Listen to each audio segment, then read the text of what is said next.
Assalamualaikum warahmatullahi wabarakatuh. Innal hamdalillah nahmaduhu wa nasta'inuhu wa nastaghfiruh wa na'udzu billahi min shururi anfusina wa sayyiati a'malina may yahdihillahu fala mudilla lahu wa may yudlil fala hadiya lahu. Asyhadu an la ilaha illallah wahdahu la syarika lahu wa asyhadu anna Muhammadan abduhu wa rasuluhu la nabiyya ba'dahu.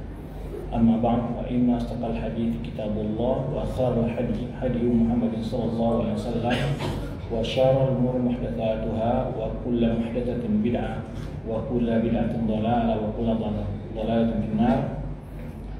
Ma'asyiral ikhwan wal akhawat yang dirahmati Allah Subhanahu wa taala, hadirin hadirat, semoga Allah Subhanahu wa taala senantiasa memberikan taufik dan hidayah kepada kita dan memberikan kepada kita kesehatan, kesempatan untuk belajar ilmu agama, dan kita juga diberikan taufik oleh Allah SWT mengamalkannya serta membaginya kepada keluarga kita, kerabat kita, serta kepada kaum muslimin secara umum.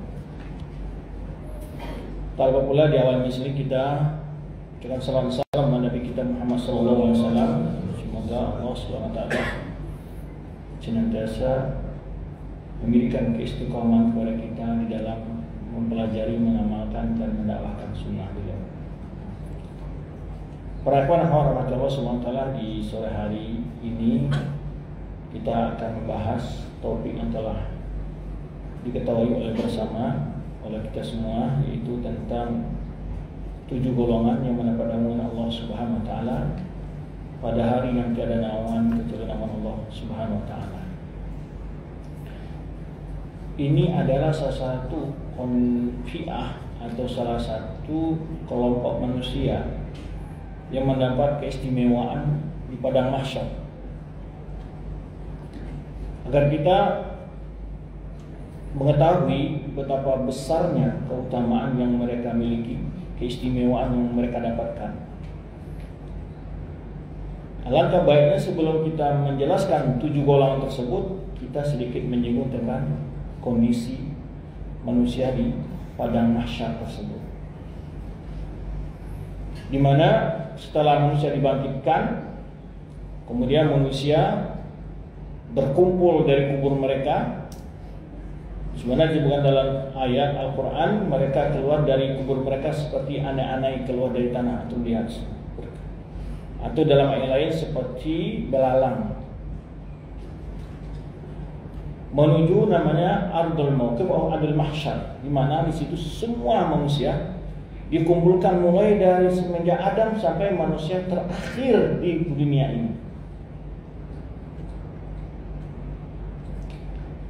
Kemudian para ulama menjelaskan bagaimana kondisi manusia yang diterangkan di dalam Al-Quran maupun hadis-hadis Nabi SAW saat itu.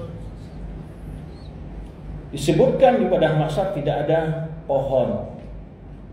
Dia adalah bumi yang putih, diisi oleh manusia yang begitu ramai. Manusia berdesak-desakan. Digambarkan oleh Rasulullah dalam hadisnya,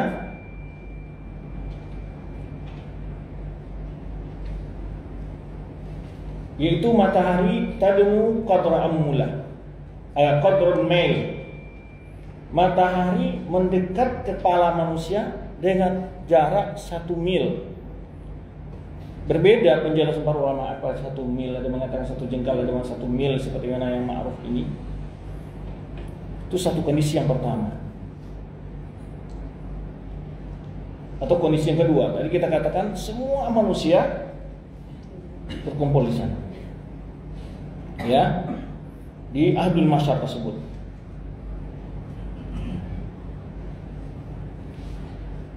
Disebutkan dalam hadis yang akan Bukhari Muslim, yuhsyarun nasu yaumal qiyamah ala ardi bayda. Manusia akan dikumpulkan di padang mahsyar, itu namanya di atas tanah yang putih lah, putih, bayda, afra, ya, Afra itu artinya mesir, putih. Ya. Kakir satin naqi, yaitu bagaikan perak yang murni. Ya. Qala Sahal, ini Sahal bin Sa'ad, sahabat ini mengatakan, laisa fiha ma'lamun li ahadin atau mu'allam li ahadin. Enggak ada petunjuk apa-apa di situ. Enggak ada pohon, enggak ada gedung, enggak ada, pokoknya enggak ada sesuatu pun, kosong, lalu diisi oleh manusia sebanyak-banyaknya. Ya. Maka dari penjelasan hadis itu terdapat penjelasan bahwa bumi di padang mahsyar tidak sama dengan bumi di dunia ini. Ya, yang terbuat dari tanah, ya. Ada tanah liat, ada tanah kering dan semacamnya. Dan tidak ada keserupaan antara keduanya. Baik. Disebutkan Ibnu Hajar, syadidatul bayad, yaitu sangat putih sekali. Disebutkan sini kakir satin naqi, artinya ad-daqiq an-naqi, bukan perak tapi tepung yang putih. Dia pasir gitu. Ini yang dijelaskan oleh Imam Khattabi.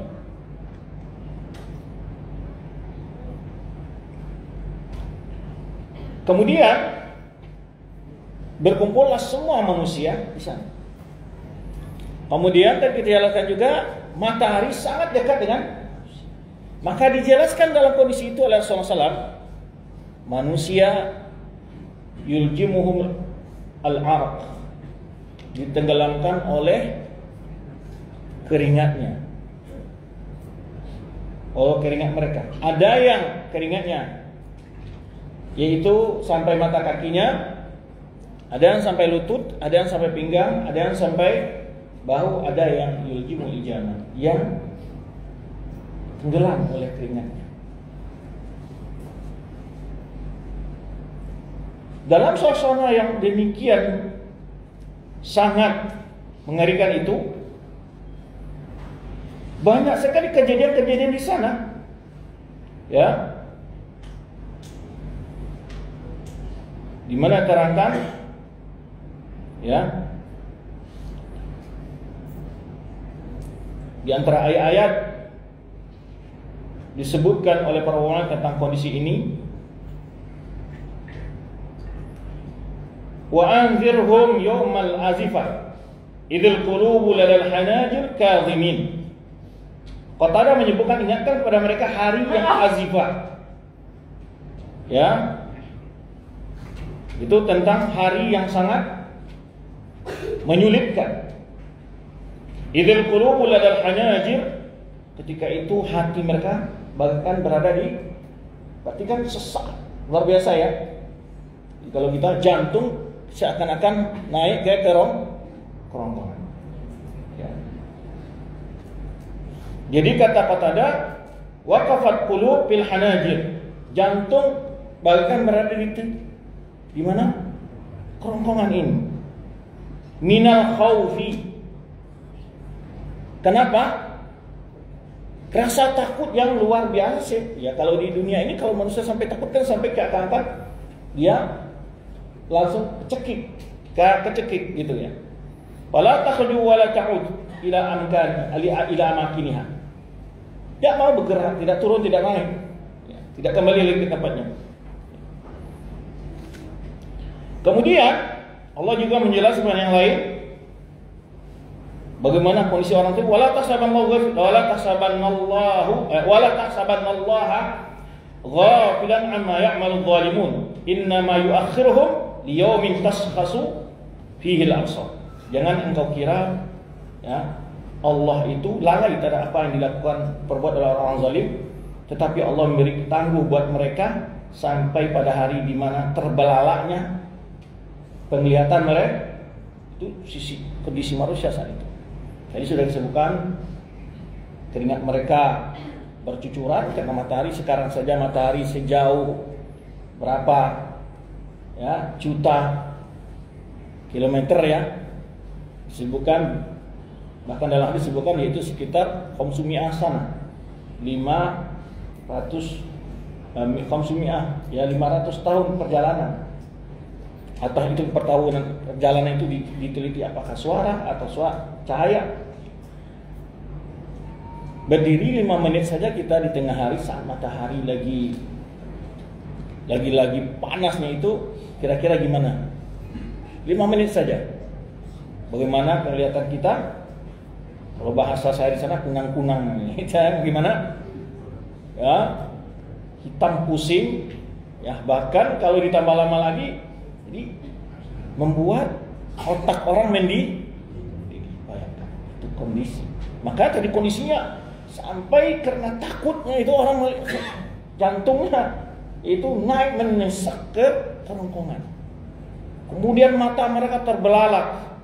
Ya, muhti'ina muqni'i ru'usihim la tardu ilaihim tarfuthum tarfut la yartaddu ilaihim tarfuhum wa afidatum hawa.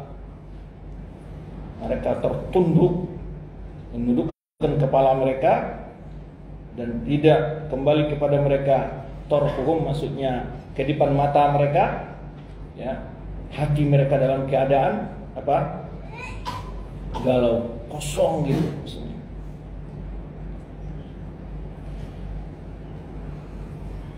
Baik. Kemudian juga di antara ayat yang disebutkan para ulama dalam kondisi ini kondisi manusia ini, yauma tabyaddu wujuhum wa taswaddu wujuh.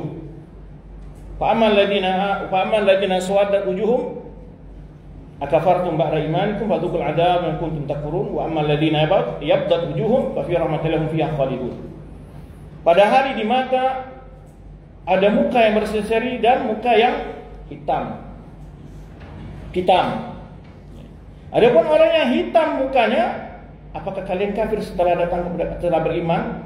Maka rasakanlah azab dengan apa yang kalian kufur dengannya. Adapun orang yang mukanya berseri-seri pada itu adalah berada di rahmat Allah, mereka kekal di dalamnya. Kemudian terdapat pula di sana, ya, di padang mahsyar itu kejadian-kejadian yang aneh. Maka disebutkan orang yang mencuri sejengkal tanah, maka dia akan memikul 7 lapis bumi itu. Cuma sebutkan dalam hadis, mencuri satu jengkal tanah itu nanti akan dipikul di padang mahsyar, yang mana jangankan untuk membawa setengah kilo barang aja dalam kondisi begitu, orang seramainya dan panasnya gitu kan, hausnya luar biasa. Coba bayangkan semantuk, haus yang luar biasa, tambah memikul barang lagi, memikul dosa-dosanya. Jika dia mencuri kambing atau dosa gulul istilahnya, korupsi, kalau masjid ya dia ngedong masjid, ya ngurus uang apa yang dikorupsi. Karena disebutkan setiap dosa-dosa dalam bentuk pencurian uang negara, dia akan bawa barang-barang itu di padang mahsyar itu. Termasuk tadi orang yang mencaplok tanah tadi. Itu di antaranya. Kemudian juga disebutkan orang yang sombong di padang mahsyar itu sebesar apa?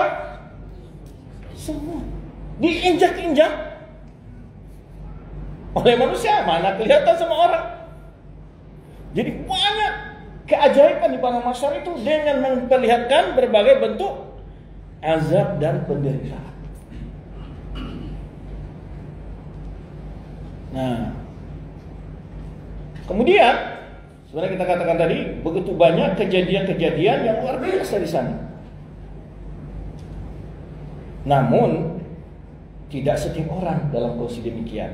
Di antaranya adalah, yaitu pembahasan yang akan kita bahas hari ini. Siapakah mereka yang mendapat naungan pada hari itu, yang tiada naungan kecuali orang-orang kecuali naungan. Dimasukkan disebutkan di antaranya bahwa orang yang sering bersedekah dia di bawah naungan sedekahnya. Maka di sana, tetapi saat itu orang tidak ada yang peduli dengan siapapun, hanya memikirkan nasib dan diri masing-masing.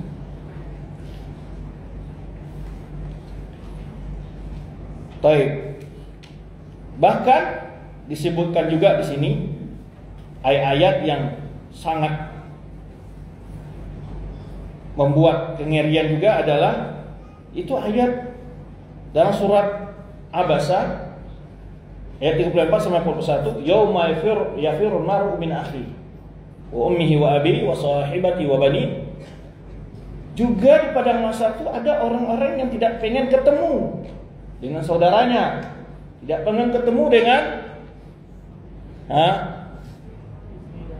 istri dan ibu dan ayahnya, istri dan anak-anaknya. Di kulli imri'in minhum yawma'idin sya'nun yughni. Masing-masing manusia pada hari itu sibuk dengan urusan sendiri. Wujuh yawma'idin musfirah, ini termasuk dari ayat sebelum kita, yauma tabyaddu wujuhu wa taswaddu wujuh. Pada hari itu ada muka yang berseri-seri. Dhahikatun mustabsyirah, ketawa dengan penuh gembira. Wa wujuhi yawma'idin 'alaiha ghabar. Juga ada muka yang mukanya ditimpa seakan berdebu, kusut masam, penuh dengan kelelahan, kecapean, kekecewaan, penyesalan, semuanya tampak di mukanya itu. Alaiha ghabar, di atas mukanya seperti ada debu. Tarhaquha qatara. Ini disebutkan ghabara, zakara anal bahim allati tisiruha Allah turaban yawma idzin ba'da al-qada' bainaha yahulu dzalika turab ghubratan fi wujuh al-kufur wal qatara bimakna ghubrah. Apa maksudnya di ghabara dan qatara itu?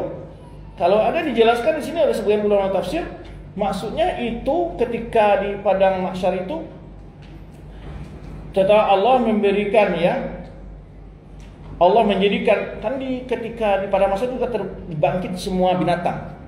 Lalu sesuai dengan ayat di akhir surat An-Naba, mereka semua menjadi tanah. Nah, itulah debu, itulah yang mereka di muka-mukanya orang kafir itu disebutkan. Baik. Kenapa orang-orang ada yang lari, tidak pengen ketemu dengan saudaranya, ibu dan bapaknya, istri dan anak-anaknya? Lima yatawaqqa al-insan min al-umur al-idham allati huwa fi tidariha baina ladhatin wa ukhra. Takut akan dituntut hak-hak mereka yang terlalaikan oleh istri terhadap suami, suami terhadap istri, anak terhadap orang tua terhadap anak, saudara terhadap saudara. Terutama masalah dalam perkara sehat menasihati. Istri akan mengatakan suaminya yang salah karena tidak pernah menasihati. Demikian pula anak, orang tuanya yang salah karena tidak pernah mendidiknya. Saling menyalahkan di sana. Maka takut akan dituntut dengan berbagai kekurangan-kekurangan itu, mereka saling menjauh, saling menghindar. Itulah kondisi saat itu,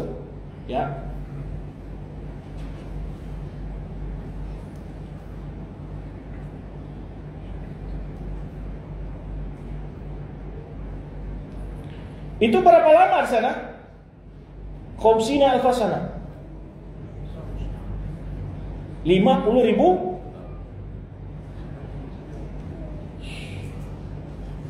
bukan sebentar.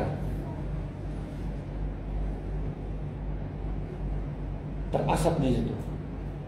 Maka oleh sebab itulah mereka terakhir nanti di padang mahsyar mereka meminta syafaat kepada para nabi. Disebutkan dalam riwayatnya syafaatul uzma, di mana Rasulullah SAW diberikan izin oleh Allah SWT memberi syafaat agar mereka beralih kepada fase berikutnya, yaitu dihisab.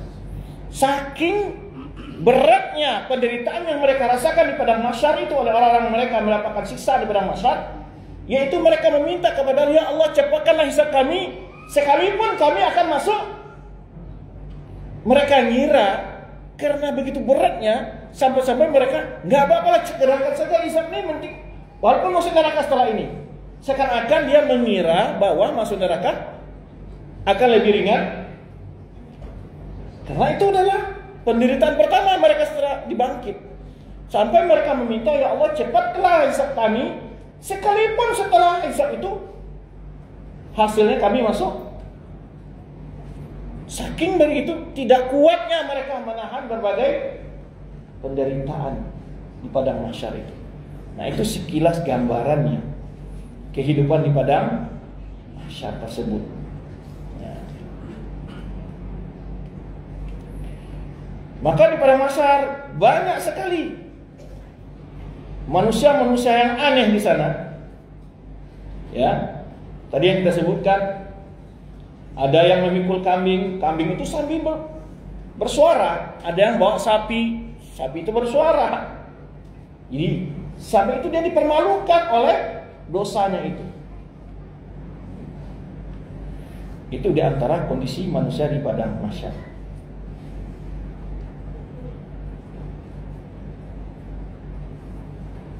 Kemudian mereka punya baju nggak saat itu? Bukan dalam hadis Aisyah bahwa mereka saat itu hufatan uratan gurla, dalam keadaan hufatan uratan, hufatan tidak pakai sendal. Kalau selama itu matahari terbit dengan dekat, bagaimana bumi panasnya? Coba yang sama itu dari bawah atas merasakan kepanasan yang luar biasa. Hufatan, muratan, tidak pakai baju. Gimana rasanya? Tidak ada pakai baju manusia di sana. Dalam kondisi tidak berhitan, gurla. Lalu Aisyah bertanya hal ini kepada Rasulullah SAW, bagaimana kondisi itu beratnya? Ya Rasulullah, apalah yang berba'atu bilamah? Ya Rasulullah, tidakkah ada sebagian manusia yang melihat aurat orang ketika di sana tidak ada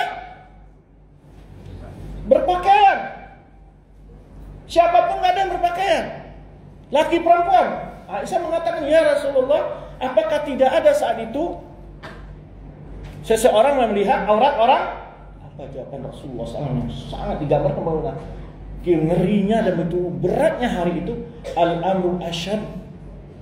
Wahai Aisyah, persoalan di sana urusan lebih berat. Tidak ada orang berpikir masalah nafsu di sana. Sebagai contoh yang mendekatkan, bisa antum bayangkan ketika lagi gempa, terus orang para keluar, ada yang kadang keluar tidak pakai menutup aurat. Ada nggak orang ketika gempa atau tsunami lihat cewek yang telanjang kejar? Atau dia ingin menyelamatkan diri masing-masing? Diri masing-masing, tidak peduli. Banyak ketika gempa ada orang keluar rumah tidak diceritakan. Di beberapa daerah tadi gempa itu keluar. Diceritakan, ini dekat dengan rumah mertua saya di Padang. Diceritakan oleh suami adik ipar saya, tetangga sendiri. Ketika gempa di Padang, yang memporak-porangan, itu tetangga keluar tidak punya pakaian apa-apa. Laki-laki dinasihatin, ambil dulu pakaian ke dalam. Dia ke dalam bawa anduk, tapi anduk pasang di leher. Manusia hilang akal, tidak tahu apa yang mau diperbuat. Itu baru hanya. Maka di akhirat kala kata Rasulullah, al-amru asyad. Di sana urusannya sangat berat. Tidak ada pikiran untuk berbuat apa-apa di sana, untuk urusan dunia nafsu nggak ada di sana. Orang rasa takut aja makan nggak ada, bos. Tadi disebutkan raking rasa takutnya jantung manusia bagaikan berada di subhan. Itulah kondisi pada manusia.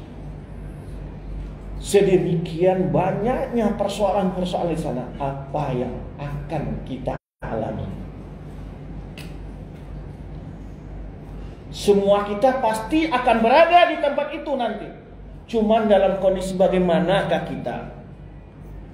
Ini yang perlu kita pertanyakan kepada diri masing-masing.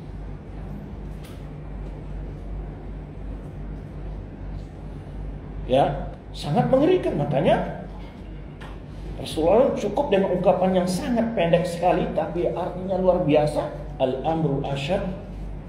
Ketika Aisyah bertanya, ya Rasulullah, ketika nanti kelak di padang mahsyar, manusia dibangkit tanpa bersandal, tanpa berpakaian, dalam keadaan tidak berkhitan, apakah tidak sebagian mereka melihat aurat yang lain?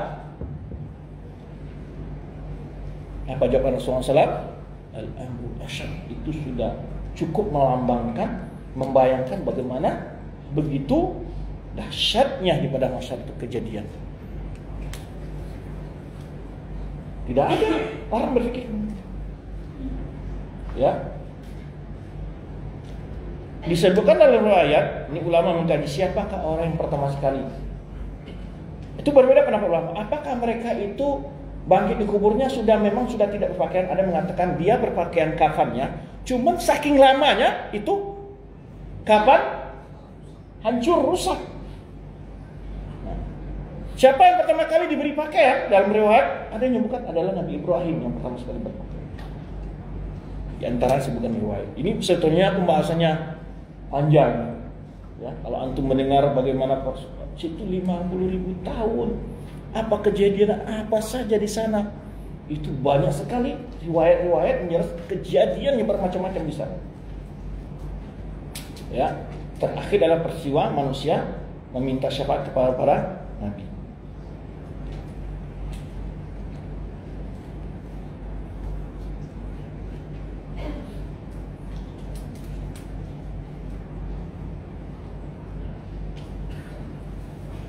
Disebutkan ini dalam sebuah riwayat, hadis yang diriwayatkan oleh Jabir, ya, tamudul ardu muddal adim.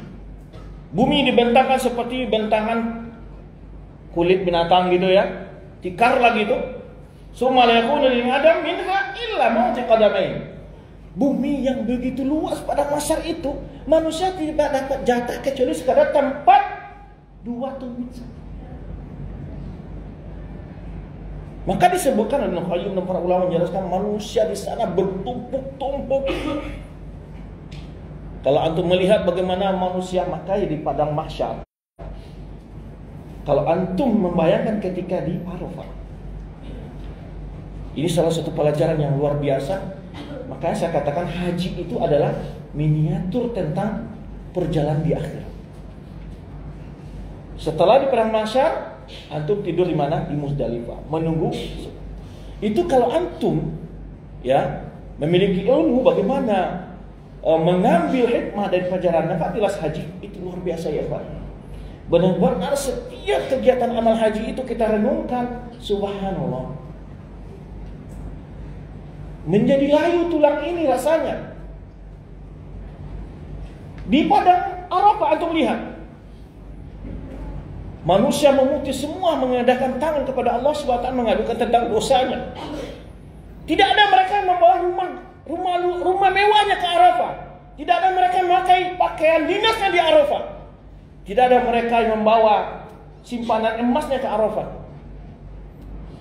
Itu bagaikan manusia di padang mahsyar. Bukan bagaikan, mendekatkan saja. Bagaimana manusia hanya tertuju semua harapan kepada Allah Subhanahu wa Ta'ala.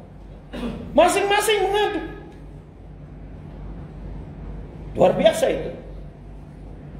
Apalagi ketika malam di Muzdalifah, berbaring sehari tikar, beratakan langit, ditempa oleh angin kalau musim dingin, luar biasa. Tidak ada dunia yang kita banggakan, kita bawa. Saat itu ingat hidup bagaimana di akhirat kelak. Semua kesenangan dunia ini lepas dari tangan kita.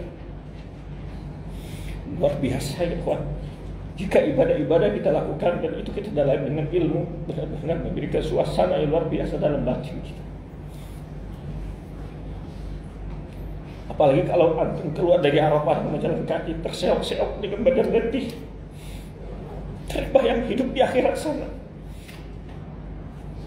Jalan tertiti-titi, kaki tersandung batu. Di akhirat sana manusia akan lebih dari itu kondisinya. Memikul dosa yang begitu berat, menghadap kepada persidangan ilahi, dihisab, menerima catatan amal, ditimbang mizan dan melewati siratal mustaqim. Jauh perjalanan. Setiap fase-fase ini, apa yang akan kita alami dengan diri, apa yang dialami, apa yang akan kita alami dengan diri kita sendiri.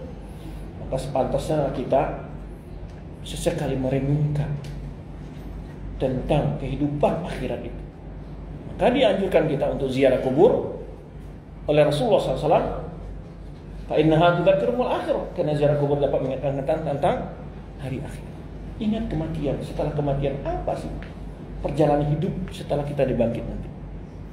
Luar biasa ya.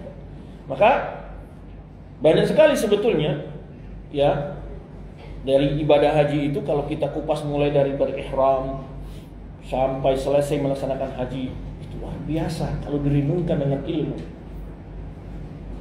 Ya. Presiden apapun pangkatnya, ya di Arafah dia, siapa dia di sana, orang nggak peduli dia. Tidak ada pelayan bagi dia menyediakan air buat dia. Di sana hidup.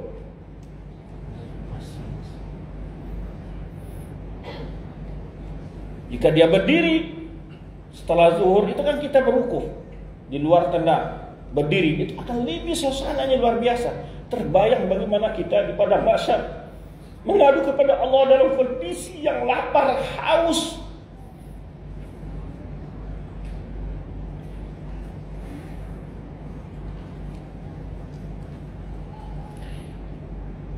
Bahkan dikatakan tadi, bumi yang seluas itu tidak dapat jatah bagi kita kecuali hanya sekedar tempat 2 tumit saja. Begitu ramainya orang, ramainya manusia, semenjak Adam sampai manusia terakhir di muka bumi ini dikumpulkan semua di sana dengan berbagai bau, bentuk segala macamnya. Ya, maka di antara manusia ada yang meminum keringatnya sendiri.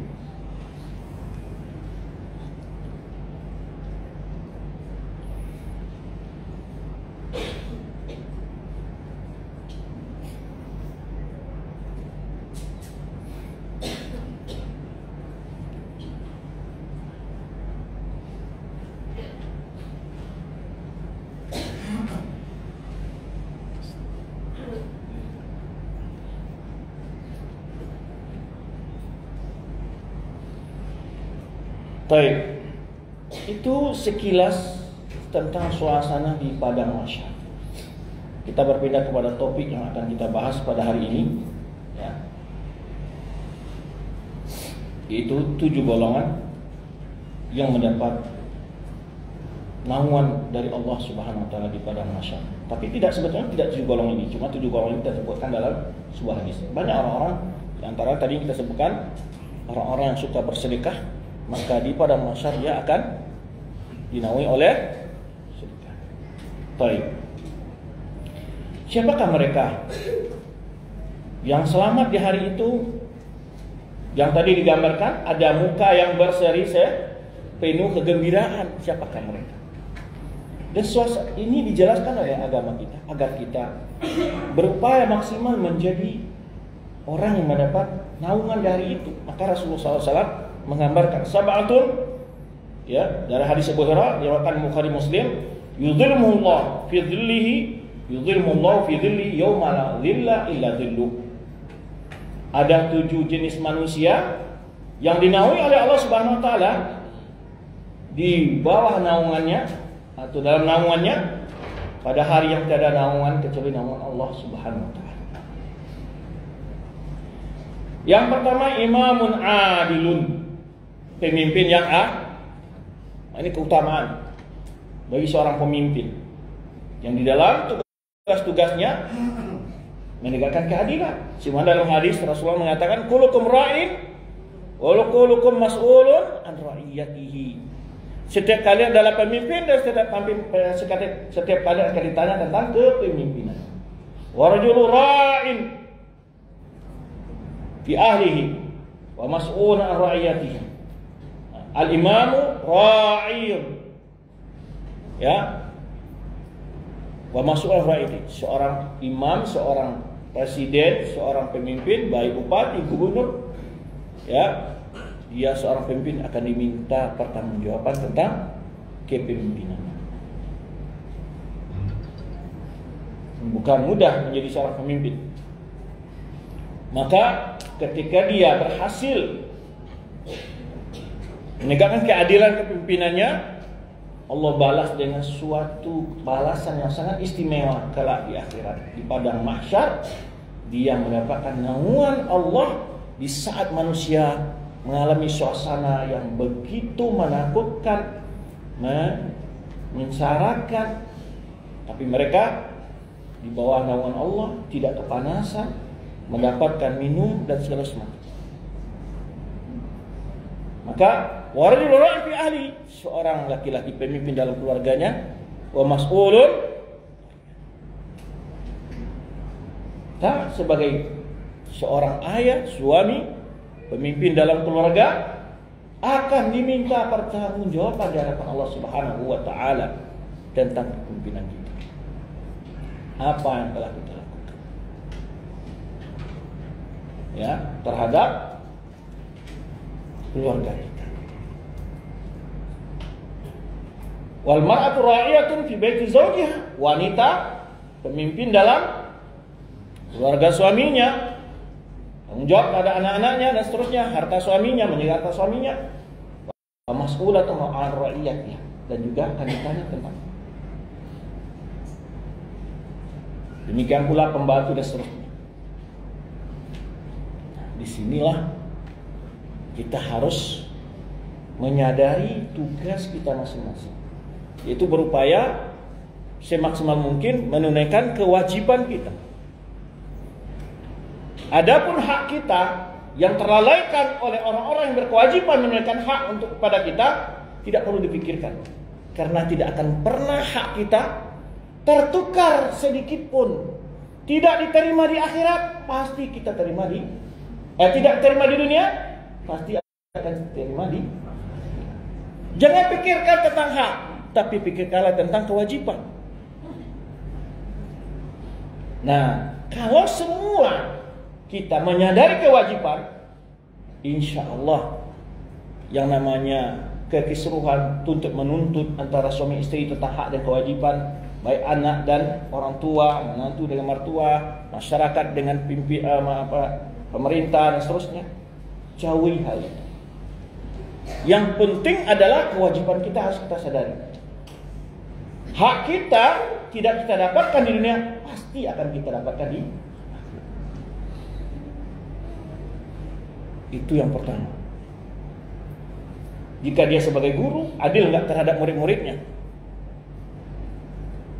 Jika dia sebagai suami, adil nggak terhadap anak dan istrinya? Jika dia sebagai pemimpin, mulai dari RT, RW, lurah, camat, bupati, gubernur, menteri, presiden, dan apapun jabatannya, maka di sini akan diminta pertanggungjawaban Allah Subhanahu wa taala. Jika dia tidak hadir, tidak adil terhadap warganya,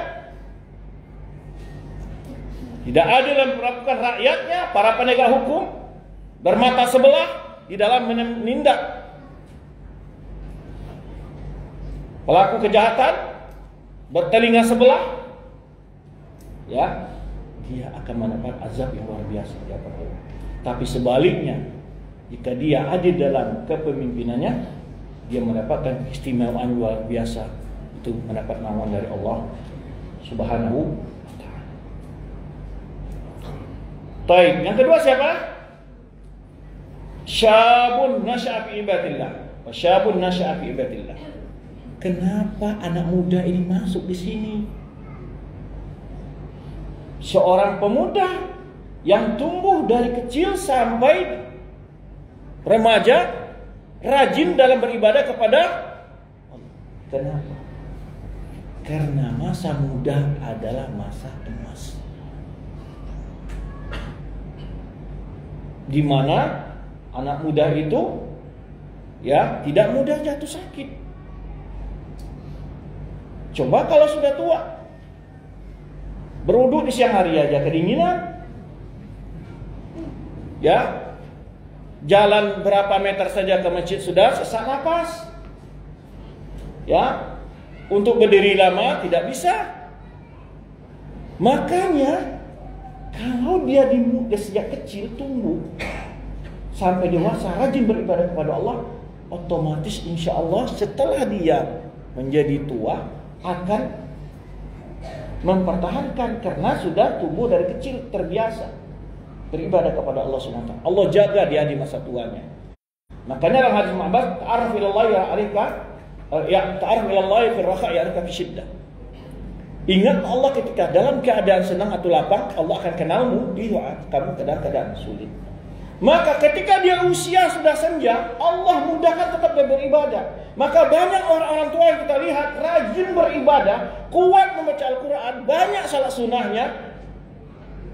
Padahal kalau dia disuruh bawa 3 kilo beras saja nggak kuat. Tapi ketika beribadah luar biasa. Dia Allah beri keberkahan. Itu Allah mudahkan untuk ketaatan di hari tuanya. Bagi yang sering ke umroh bisa melihat tuh di Madinah tuh. Ada orang tua betapa rajin salat sunnah, rajin baca Al-Quran. Padahal untuk baca Al-Quran kadang-kadang sudah pakai kacamatanya, minnya tuh berapa tebalnya. Kadang-kadang mendekatkan Al-Quran ke wajahnya biar dia bisa membaca Al-Quran. Tapi beda dengan sebagai anak muda sekarang. Salat sunnahnya malas. Padahal tenaganya kuat. Maka dari itulah usia muda termasuk yang dipertanggungjawabkan. Dalam sebuah hadis, lan tazula kadama 'abdin yaumil qiyamah hatta yus'al an arba'. Tidak akan melangkah seorang hamba pada hari kiamat sampai bisa menjawab 4 hal. Di antara pertanyaan yang 4 yang dipertanggungjawabkan, an syababi fima abla. Tentang masa mudanya di mana dihabiskan. Nongkrong pinggir jalan, ya, menghabiskan di atas gunung, ya, atau kemana dihabiskan?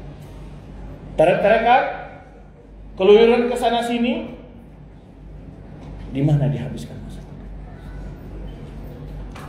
Di usia muda itu kita siap menghadapi kesulitan-kesulitan. Maka usia muda ini adalah usia yang sangat produktif yang harus kita pertahankan dan kita isi semaksimal mungkin untuk beramal soleh. Ada rayuan dari setan, kita dikatakan nantilah umur 40 baru fokus beribadah. Pertama, siapa yang bisa menjamin umur sampai 40? Kalaupun sampai umur 40, memang kekuatan beribadah di usia 40 sama seperti berumur 20-an? Tidak. Maka usia muda itu dimanfaatkan semaksimal mungkin untuk beribadah. Makanya mendapat nilai keistimewaan sendiri di akhirat kelak. Dia berada dalam naungan Allah Subhanahu wa taala. Syabun nasya'a fi ibadatillah. Ini adalah pesan kepada pemuda. Makanya dalam hadis lain kata Rasulullah SAW, "Iqtanim khamsa qabla khamsin." Gunakan yang 5 sebelum datangi 5. Di antara syababaka qabla haramik. Masa mudamu sebelum.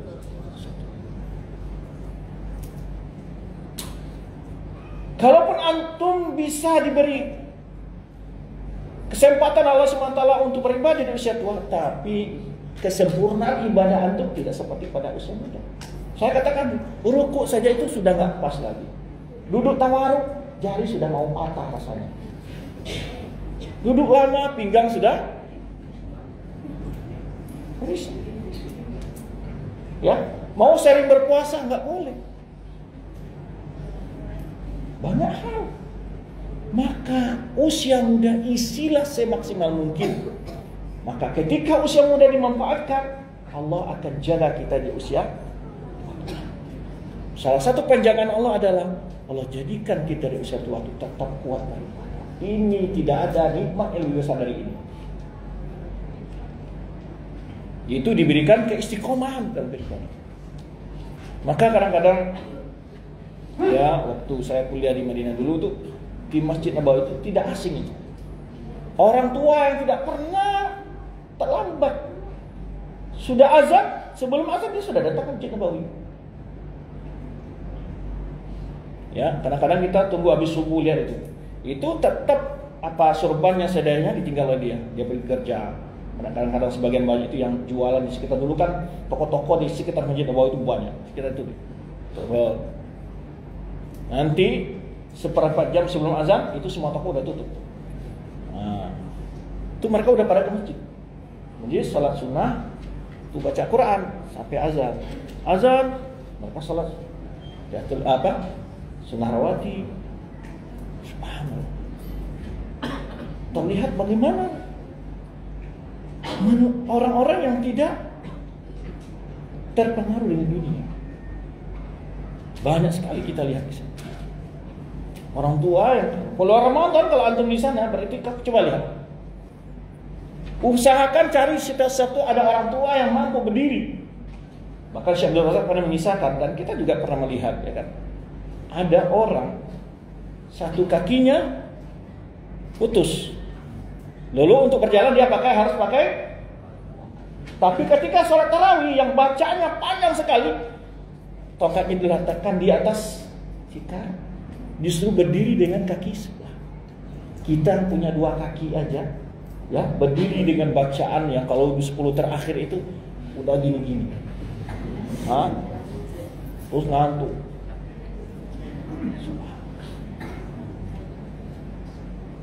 Ini musibah besar. Itulah nikmat yang sebesarnya. Ketika fisiknya lemah, tapi imannya. Makanya yang orang yang berkebutuhan khusus itu atau disabel bukanlah orang cacat fisik sebenarnya, tapi cacat iman.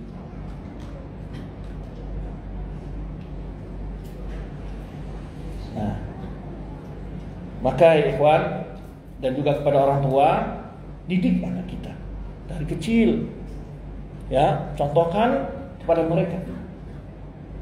Ikhwan, anak-anak kita itu kalau terlihat oleh orang tuanya bagaimana dalam beribadah, mereka akan terpengaruh sendiri. Cuma antum mungkin menyaksikan kalau antum terbiasa azan keluar ke masjid, berwudu ke masjid. Anak-anak umur 1 tahun, 2 tahun, 3 tahun itu dia lihat kita. Ya kan? Kadang-kadang kalau kita ketiduran orang azan pasti dia bangun. Bibi, azan bi. Masjid. Dia minta baju sama Umi, ikut ke masjid sama abinya. Ketika lihat abinya suka membaca Al-Quran, kadang-kadang dia ngambil koran gitu, dia bunyikan suara niru. Berikan khutbah terbaik dalam Quran. Kalau anak kita dari kecil sudah biasa melihat kita seperti ini, enggak susah-susah antum melarangnya untuk main game. Karena sekarang keluar orang tua, Ustaz, anak saya suka main HP. Ya ibunya main HP, dilihat sama dia. Bapak suka main HP, dilihat sama dia. Gimana anaknya nggak suka main HP? Tapi kalau kelihatan orang tuanya sering baca Al-Quran, sering sholat sunnah, anaknya pasti niru. Maka yang paling penting di dalam keluarga itu berikan qudwah hasanah. Mulai dalam perkara apa saja, cara berbicara, cara hormat kepada kakak-kakaknya. Tapi kalau kita yang tidak mencontohkan yang terbaik dalam keluarga, anak-anak kita terpengaruh dengan watak itu. Coba antum sebelum tidur biasa baca Al-Quran setengah halaman, kalau nggak mampu setengah juz, ya kan? Dia lihat anak-anak kita. Maka dia kalau sudah besar terkenang oleh dia, terbayang-bayang oleh dia. Kalau sudah orang tua sudah tiada, dulu ayah saya, dulu abi saya, masya Allah, rajin sekali puasa Senin Kamis, rajin baca Al-Quran. Maka mereka akan rindu dengan sosok antum. Ya, itu akan melindungi dari pengaruh-pengaruh buruk anak kita. Maka tanamkanlah qudwah hasanah dalam keluarga. Tapi kalau orang tuanya yang lebih nakal daripada anaknya, ini susah. Kita zaman sekarang ini bukan kenakalan remaja, Pak. Kenakalan manula yang lebih parah sekarang. Ya. Maka wahai anak muda, karena antum adalah harapan yang akan melanjutkan perjuangan generasi masa depan. Bekalilah diri kalian dengan ilmu, bekalilah diri kalian dengan banyak aktivitas-aktivitas yang mendukung berbagai keterampilan apalagi dalam masalah agama. Baik. Yang ketiga, wa rajulun qalbuhu mu'allaqun bil masajid. Seseorang hatinya yang digantungkan di masjid. Gimana kalau dia pergi kerja hatinya di masjid? Apa maksud menggantungkan hati di masjid? Hati yang terpaut dengan masjid. Ingin selalu datang ke masjid ikut kajian, ingin selalu ke masjid, ingin ikut salat berjamaah. Rindu selalu ke masjid. Ya. Suasana bagi dia hiburan, menyenangkan bukan di mall, bukan di tepi pantai, bukan ke gunung, bukan rekreasi, tapi dia mendapatkan ketenangan jiwanya di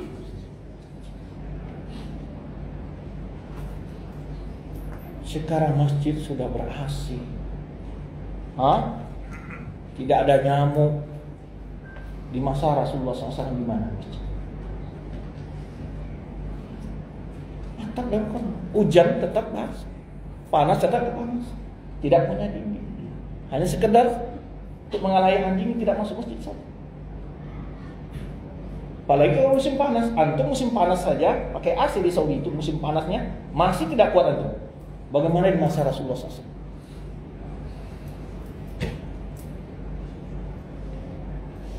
Kita dibukakan nikmat seluas-luasnya oleh Allah, tapi yang masalah kita ini tidak menjadikan nikmat itu sebagai jalan menuju surga Allah Subhanahu wa taala. Justru kita dibikinlah lalai oleh nikmat tersebut.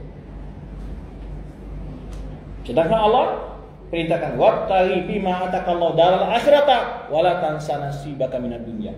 Carilah kebahagiaan akhirat dengan apa yang telah Allah berikan kepadamu. Jangan lupa bagianmu dari kehidupan dunia. Allah tidak minta kita untuk sujud 24 jam. Ya.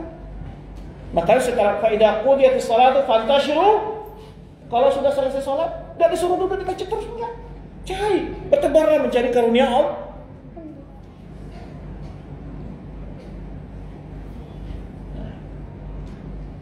Jadi mungkin salah paham pula nanti ya, bapak-bapak yang malas kerja, kata Ustaz, hati harus tergantung di masjid. Tuh anak istrinya gimana makan minumnya? Jangan salah tafsir nanti. Ya, bukan berarti antum disuruh duduk di masjid 24 jam. Ya. Ya kadang-kadang orang sekarang menyimpulkan banyak yang aneh-aneh gitu. Ya kan? Ada sebagian ikhwan juga alasan ikut kajian. Wah, di mana ikut kajian, tapi tanggung jawab keluarga tidak. Kewajiban yang lebih utama keluarga juga wajib. Itu bagian dari bentuk ibadah. Tergantung hati dari masjid, maksudnya bukan sekedar beribadah saja di masjid, tapi dia juga menunaikan kewajiban yang lain. Tapi selalu senang di masjid, mengikuti kegiatan-kegiatan agama di masjid. Ini malah senang baca Al-Quran di kuburan. Dibalik. Padahal kata Rasulullah SAW, ahabul biqa' ila Allah apa? Tempat yang paling dicintai Allah apa? Masjid. Wa abadul biqa', tempat yang paling dibenci Allah apa? Pasar dan kuburan. Ini ada orang yang lebih tenang beribadah di kuburan dia. Nah, itu hatinya terpaut dengan masjid. Ya. Yang keempat, wa rajulan tahaba fillah istama alaihi wa tafarraqa alaihi. Dua orang yang memiliki rasa kasih sayang di jalan Allah. Dia bertemu karena Allah, berpisah karena ini sudah berat sekarang. Karena persaudaraan manusia sekarang yang kata Ibnu Abbas adalah dalam perkara yang bermanfaat. Kalau menguntungkan baru dia mau berteman dengan orang tersebut. Ima karena dia berbisnis, ima dia punya harta, ima punya pangkat, ima kedudukan. Kalau berteman dengan orang-orang yang tidak demikian dianggap oleh dia. Nah, ini dasar pertemanan itu adalah iman. Semakin orang itu soleh, semakin kita cinta. Maka dasar bila kita saling berkasih sayang dan persaudaraan ukhuwah Islamiyah kita adalah dasar ketakwaan. ini yang disebutkan, yaitu berkumpul karena Allah, berpisah karena Allah. Saling menasihati. Berpisah karena Allah apa maksudnya? Kalau memang harus putus kena persaudaraan karena sudah tidak lagi dasar keimanan, ya berpisah karena Allah namanya. Dia menjalin persaudaraan dengan orang lainnya karena dasar ini. Saling menasihati, saling mengajak kepada kebaikan, saling memotivasi untuk amal soleh. Inilah keuntungan awsaqul awr iman, kata Rasulullah, al-hubbu billah wa bughdu billah. Sekuat-kuat tali iman itu adalah yaitu orang yang saling cinta di jalan Allah ataupun marah karena Allah. Sayang karena Allah, benci karena Allah, bukan karena uang, bukan karena jabatan, bukan karena perempuan. Nah, karena kan ada persaudaraan ya. Ini PDKT gitu. Dia dekati karena ada udang di balik bakwan yang diinginkan. Itu imma dilihat orang ini bisa mendongkrak popularitasnya, atau dapat memberikan peluang pekerja kepada dia, atau memberikan pinjaman bisnis kepada dia, macam-macam. Ini persaudaraan manusia banyak sekarang, kata Muhammad, jangan bentuk itu, bukan di atas atau karena satu ormas, atau karena satu partai, bukan lagi karena asas keimanan. Tapi sudah berpindah kepada asas-asas yang dipakai oleh manusia-manusia di masa jahiliyah dalam persaudaraan mereka. Kalau mau sekongkol dalam kejahatan baru teman. Nah itu salah, bukan cinta karena Allah, benci karena Allah. Sekarang kadang-kadang kalau temannya terlalu taat, malah dia gak suka. Nah, itu namanya gak cinta karena Allah.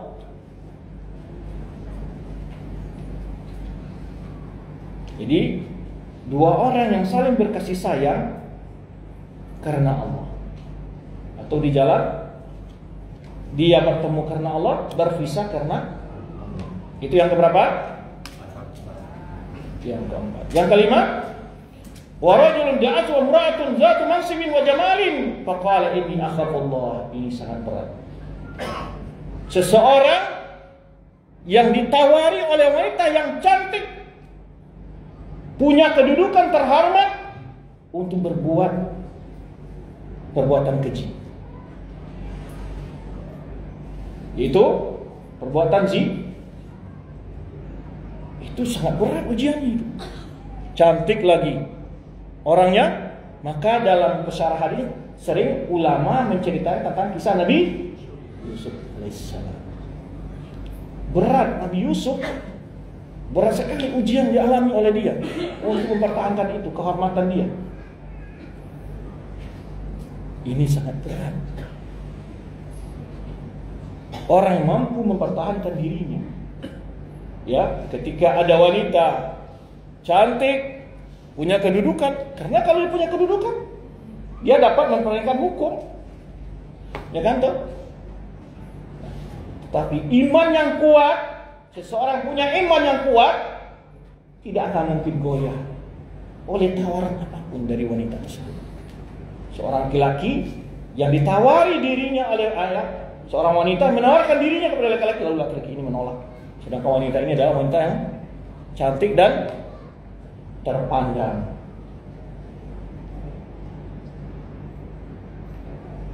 Ini pelajaran bagi anak muda. Berarti iman itu adalah sesuatu yang sangat mahal. Dan dosa zina itu sangat berat. Antum tahu beratnya, lihat azab yang Allah berikan pada orang pezina. Apa? Kalau dia belum nikah, dicambuk berapa? 100 kali.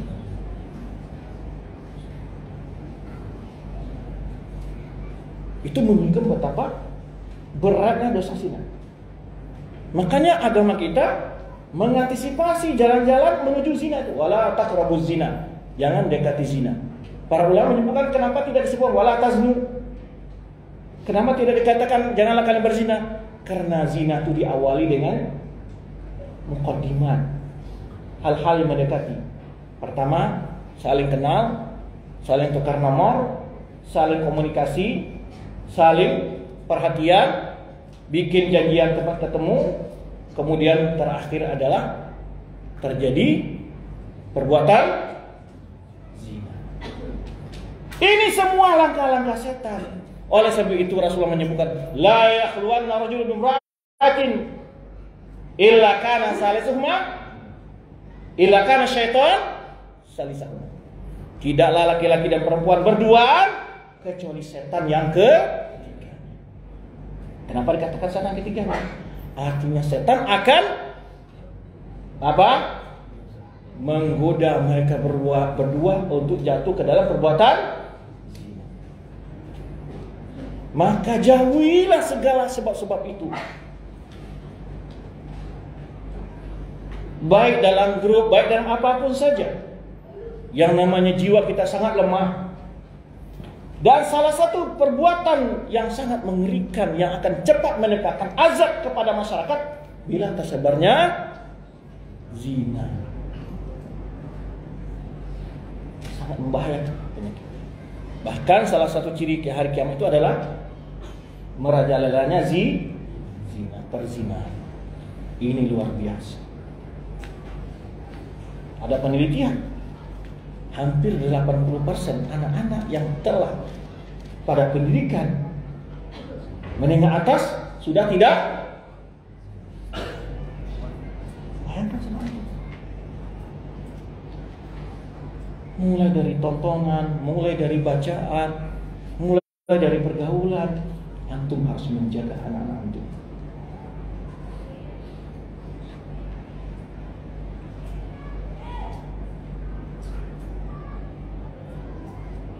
Maka di sini disebutkan bahwa penyebab zina itu banyak datang dari mana? Dari wanita. Maka di sini dicontohkan, ini bukan berarti kalau perempuan dirayu laki-laki boleh mau, bukan begitu maksudnya ya. Cuma di sini kelaziman penggoda itu datang dari yang membuka kesempatan itu banyak dari wanita. Maka itu di dalam surat An-Nur didahulukan kata az-zaniyatu waz-zani. Didulukan kata azaniyah karena yang banyak membuka jalan terjadi perzinahan adalah wanita. Maka di dalam itu di antara hikmah disebutkan oleh ulama, kenapa dalam as-sariq was-sariqah itu diulukan kalau mencuri diulukan laki-laki, tapi dalam berzina disebutkan azaniyah itu wazan, diulukan perempuan. Karena yang banyak membuka jalan untuk jadi perzinahan adalah. Maka sebab itu Rasulullah menyebutkan bahwa fitnah yang berat bagi umatku yang laki adalah, dan awal fitnah terjadi di muka bumi ini gara-gara apa? Maka di sini pentingnya kita mendidik wanita-wanita soleh, sehingga Rasulullah katakan ad-dunya mata' wa khairu mata'iha al-mar'atu sholihah. Dunia ini perhiasan, sebaik-baik perhiasan dunia ini adalah wanita yang soleh. Dunia akan indah bila diisi oleh wanita-wanita soleh. Dunia akan rusak bila diisi oleh wanita-wanita tolihah. Rusak masyarakat bila wanita tidak bisa menjaga dirinya. Disinilah tanggung jawab orang tua dan anak-anak perempuan mereka. Sudah kunci. Maka oleh sebab itu ketika musuh-musuh Islam tahu bahwa yang mudah untuk menjadikan rusaknya masyarakat adalah perempuan, maka antum lihat kadang-kadang iklan-iklan gak ada hubungan dengan perempuan. Aki mobil tetap di samping aki itu, ban mobil di sampingnya. Apa hubungannya? Mereka tahu. Maka dari itu ada namanya program emansipasi wanita segala macam, mereka mengangkat derajat wanita ke tangan mereka. Padahal kan mereka itu dalam menghinakan derajat wanita, bukan mengangkat. Hanya mengangkat derajat itu adalah wanita, adalah Islam. Semua di masa jahiliyah wanita itu bagaikan diperdagangkan. Islam menjadikan wanita terhormat. Jika dia sebagai istri, jika sebagai ibu. Sebagai ibu bahkan ditaikkan tingkat derajatnya 3 kali dari bapak.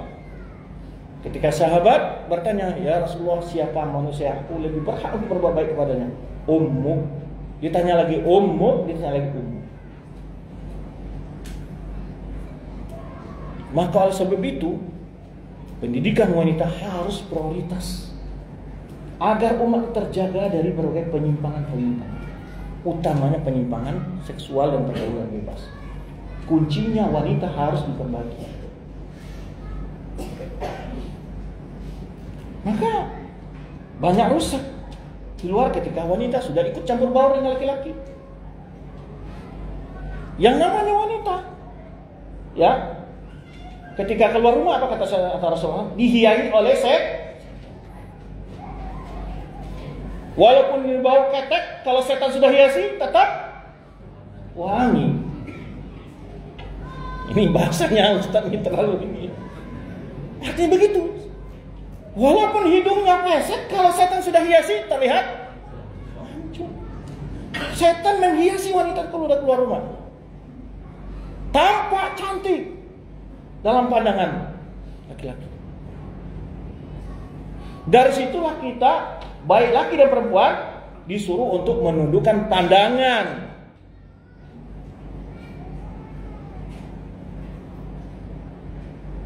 Nah, ini fitnah paling besar di zaman ini. Apalagi dengan media sosial yang berinteraksi melalui media sosial, Facebook, Instagram, berbagai media-media lainnya. Ini fitnah terberat di zaman kita. Baik. Yang ke 6. Warajulun tasaddaqa bisadaqatin fa'akhfaha hatta la ta'lama shimaluhu ma tunfiqu yaminu. Seseorang yang bersedekah, lalu dia sembunyikan sampai tangan kirinya enggak tahu apa yang diberikan oleh tangan kanannya. Di sini terdapat dua hal. Pertama, keutamaan bersedekah.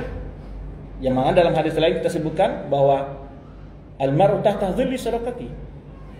Dalam hadis utama qala Rasulullah, maka manusia di akhir kala ada di bawah naungan sedekah.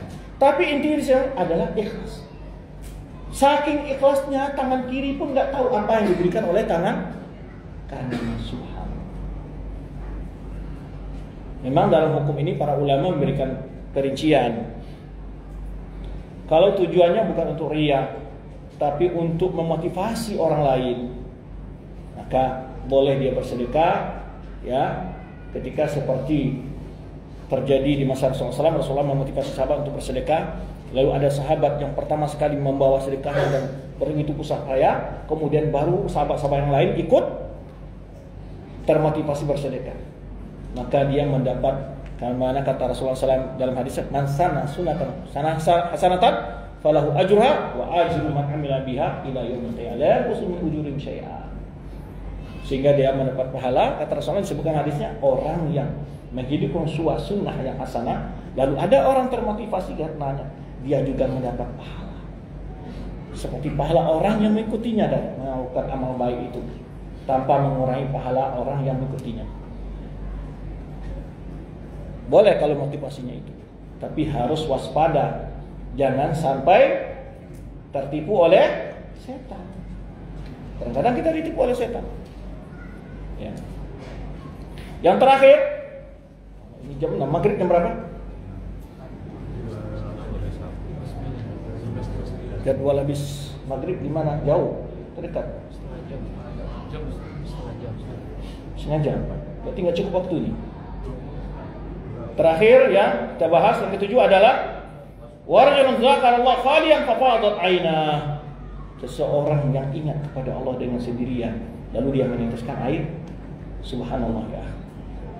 Coba sesekali antum berzikir tanpa ada orang yang tahu, beribadah di tengah malam dengan kesunyian, ya, menghadap kepada Allah, yang dimana dalam sabda Rasulullah SAW dan hadis Rasulullah SAW bahwa Allah turun ke langit bumi setiap sepertiga malam.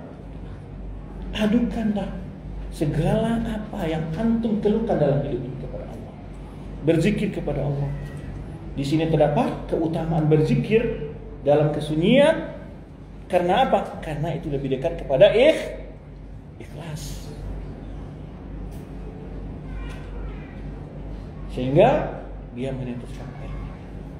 Saat berzikir kepada Allah, ingat dosa-dosanya, Ingat dengan kelemahannya dalam menjalankan ibadah, kekurangannya. Begitu hinanya dirinya dengan jauh amalnya dari surga yang diharapkannya. Maka seorang hamba ketika mengingat demikian akan meneteskan air. Ingat kepada bagaimana istri dan anak-anaknya yang susah untuk dididik dan gaduh kepada Allah. Ya Allah, aku ini lemah. Hanya Engkau yang mampu membukakan hati mereka untuk petunjuk, ya Allah. Berdoa kepada Allah dalam kesunyian dan berzikir. Ketika istighfar, astagfirullah, bayangkan dosa-dosa kita begitu banyak terhadap orang tua, terhadap anak, terhadap istri, terhadap tetangga, terhadap orang lain.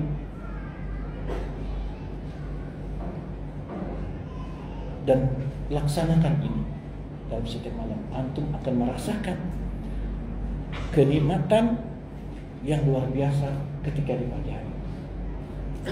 Qiyamul lail itu luar biasa.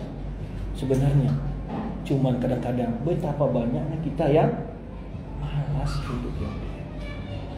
Hal itu suasana kita khalian, menyepi dengan Allah, mengadukan segala persoalan kita kepada Allah Subhanahu wa taala.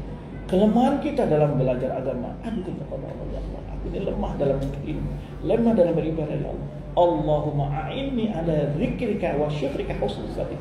Ya Allah, bantulah aku untuk selalu berzikir kepadamu dan bersyukur kepadamu dan beribadah dengan sebaik-baiknya kepadamu, ya Allah.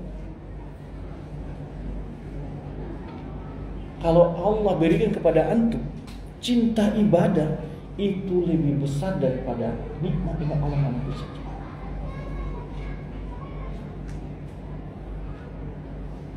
Tapi ketika kita meminta kepada Allah, selalu ingat apa? Ya Allah, mudahkan urusan dagangku.